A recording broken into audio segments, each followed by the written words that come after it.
Assalamualaikum anak-anak teacher yang di rumah. Gimana kabarnya hari ini? Semoga anak-anak tetap sehat dan tetap semangat ya. Anak-anak, sebelum belajar marilah kita berdoa terlebih dahulu. Bismillahirrahmanirrahim. Rabbi zidni ilman warzuqni fahman. Amin. Nah, anak-anak, setelah berdoa kita akan mulai belajar, yaitu tema 6, subtema 1, pembelajaran 5 dan 6. Untuk penjelasannya, mari kita lihat video-video dari teacher-teachernya. Anak-anak, sekarang bisa lihat bukunya di halaman 24. Di situ ada percakapan antara Nina, Dewi, dan Made. Di situ ada percakapannya 3 orang. Nah, nanti anak-anak bisa baca dulu di rumah. Setelah dibaca, nanti dipraktekkan bisa sama teman, sama orang tua, sama adik, atau sama kakaknya. Nah, nanti setelah itu dikirimkan ke Facebook.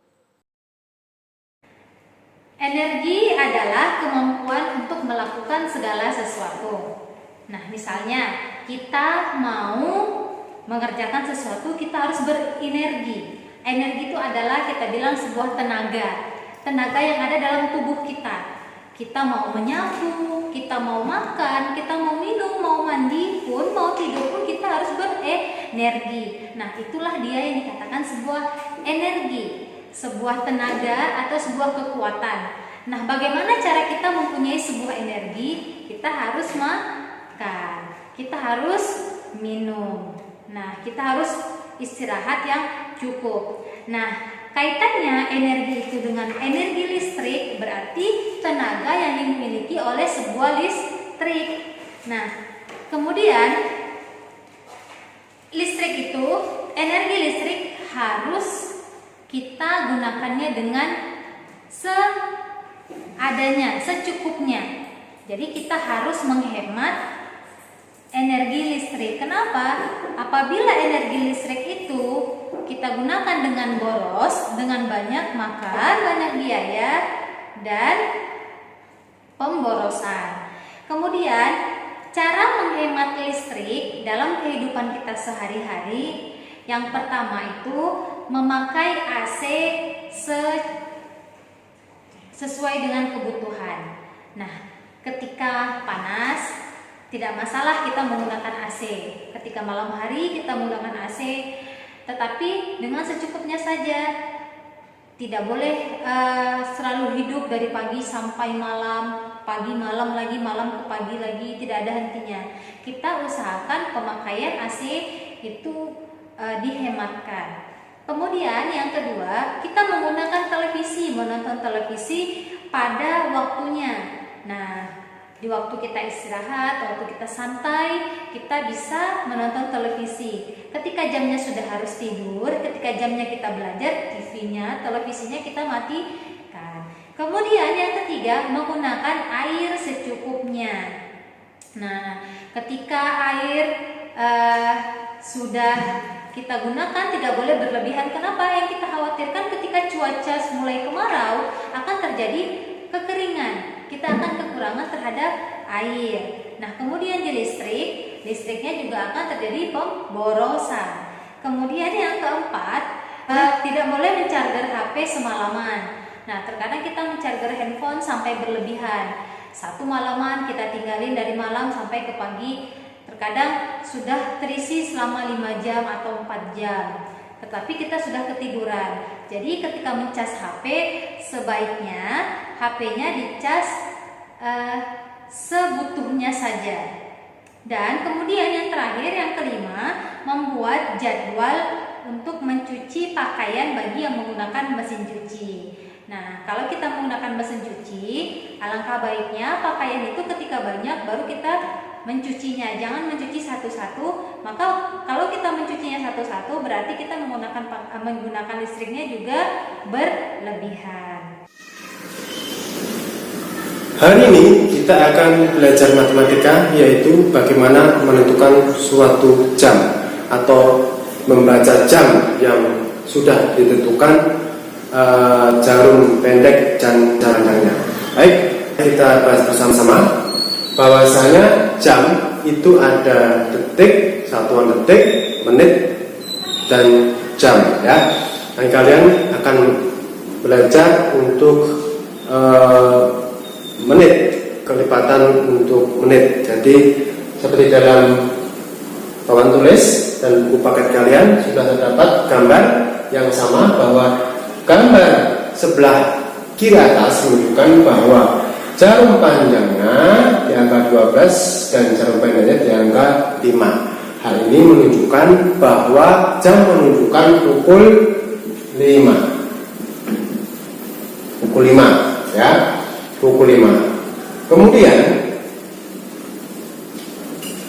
pada gambar yang kedua, jarum panjangnya menunjukkan angka 6 dan jarum pendeknya di antara angka 1 dan 2, maka di tengah-tengahnya.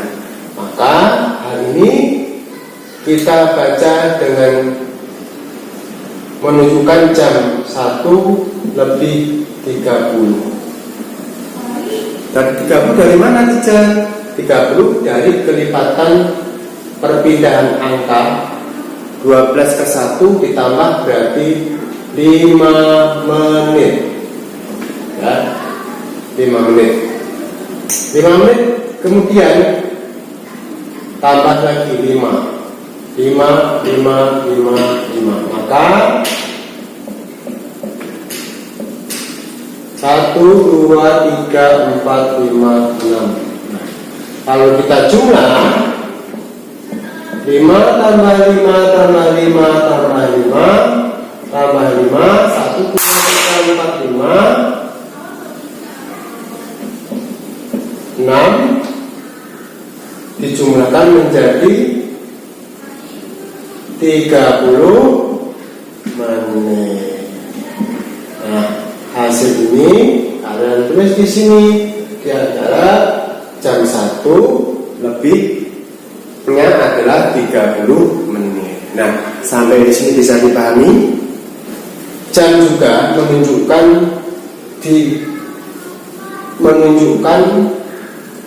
jarum panjangnya di angka 3, kemudian jarum pendeknya di angka 8. Berarti kita baca 8 lebih 15. Dari mana 15 yang sama seperti tadi?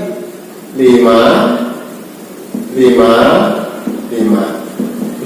tambah 5, 10 tambah 5, 15. Nah, kalian tulis di sini. Jadi jam 8 lebihnya 15. Sampai sini bisa dipahami ya. Ya, kalau bisa dipahami, sekarang saya akan mencontohkan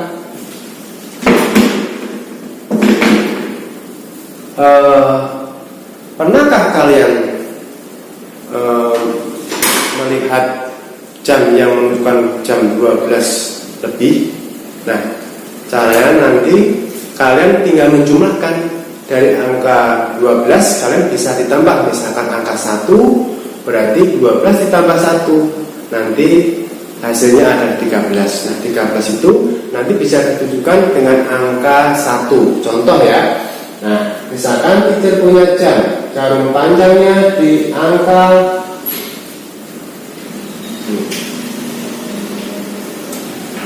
jam 1, kemudian jarum panjangnya di angka 12. Maka hal ini bisa dibaca jam 13. Mari kita buktikan.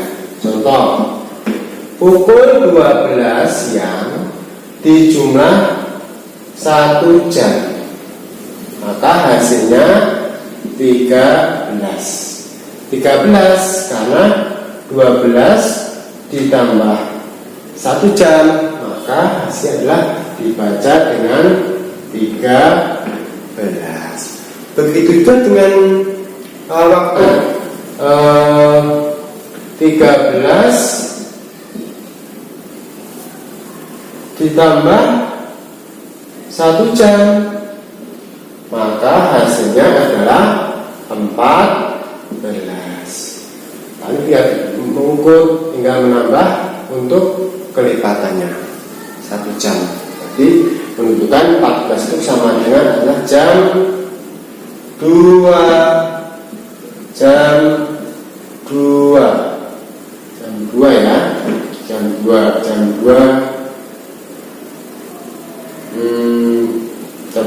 Kalau yang tadi 13 adalah jam 1. Nah, begitu ya, bisa dipahami ya. Sekarang Anak-anak bisa dibuka bukunya halaman 29, yaitu tentang penggunaan kendaraan bermotor yang sekarang semakin meningkat. Coba kita lihat di mana-mana itu banyak macet terjadi, motor, mobil. Nah, itu juga merupakan pemborosan dalam penggunaan bahan bakar. Nah, bahan bakar yang dihabiskan pun sangat banyak ketika semuanya pada menggunakan mobil. Kemudian sumber energi bahan bakar bisa habis karena dipakai terus menerus. Misalnya kemana-mana pakai motor, kemana-mana pakai mobil. Kalau bisa yang jaraknya dekat kita menggunakan sepeda supaya tubuh kita juga lebih sehat. Nah, kemudian untuk menghemat penggunaan bahan bakar itu kita dapat menguranginya dengan menggunakan motor atau sepeda dengan jarak yang dekat.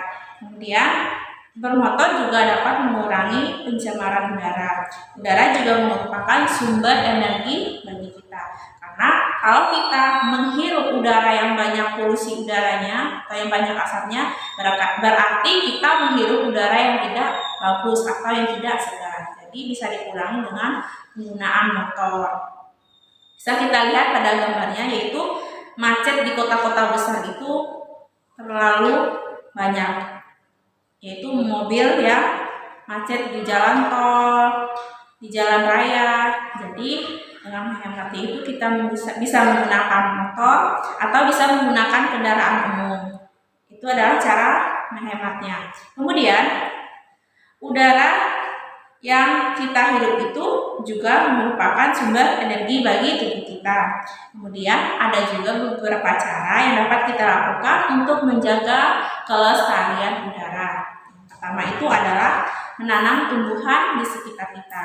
Jadi kalau ada lahan di sekitar rumah, lebih baik ditanamin tumbuhan supaya kita melihat yang hijau-hijau segar dan menghirup udara yang segar.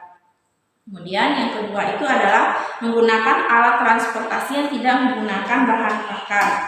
Misalnya kalau kita pergi yang arahnya dekat, bisa berarti menggunakan sepeda yang bisa dijangkau dengan jarak yang tidak terlalu jauh. Kemudian yang ketiga yaitu menggunakan bahan bakar yang ramah lingkungan. Nah, yang keempat, memilih menggunakan kendaraan umum dibanding menggunakan kendaraan pribadi. Misal, kalau kita pergi, lebih baik kita menggunakan kendaraan umum, yaitu angkot atau bis. Jadi, kalau pada semua orang menggunakan kendaraan pribadi, misalnya mobil, jadi satu orang atau dua orang menggunakan satu mobil. Coba kalau yang berangkat itu ada 50 orang, berapa mobil? Jadi, berapa polusi udara yang terjadi? Jadi kalau bisa menggunakan kendaraan umum. Kemudian tidak menebang pohon sembarangan. Jadi kalau ada pohon di sekitar kita, jangan ditebang sembarangan. Kecuali kalau pohonnya terlalu besar, kita rapikan yang tidak terkena asap. Jadi supaya lingkungan kita masih segar karena adanya pohon-pohon yang hijau. Nah, anak-anak, gimana penjelasan dari kecil-kecilnya tadi? Ada kesulitan atau masih bingung? Nah, jika anak-anak masih bingung atau mengalami kesulitan, bisa dibaca lagi bukunya, lihat lagi videonya, dan jika masih belum paham, bisa menghubungi teachernya masing-masing. Cukup sekian penjelasan dari teacher-teachernya hari ini. Assalamualaikum warahmatullahi wabarakatuh.